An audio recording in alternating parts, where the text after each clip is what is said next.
connect your MacBook to your iPad. How to use an iPad as second display for a Mac. So I have a MacBook Air. So I'm gonna try to connect this wirelessly. You can also connect this via cable. You can use your charger. Use your charger from this charger for your MacBook. And the other end of the charger, this one, connect it to the iPad. So I'm gonna connect it wirelessly. So hover on the green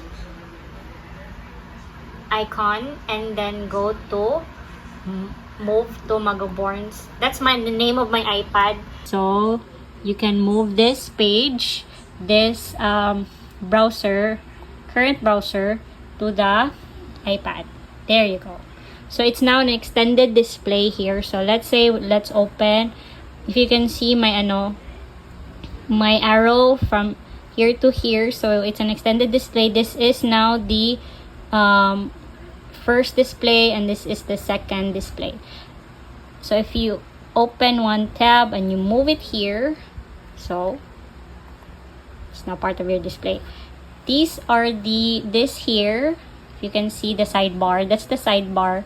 So those are the functions, and you can read more about it in this support article for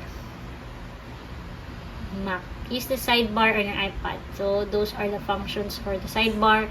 To disconnect from your iPad from your Mac, you just need to click this and then click disconnect. I'm not disconnecting, so let's leave it as that. And then you can start working. It's gonna be on your extended display. If you want to edit, these are the other options. You want to go to the settings. You can mirror as well your iPad instead of extending it as a display.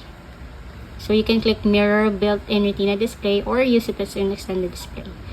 You can also hide the sidebar, hide the touch bar, and you can also edit how your iPad is going to look.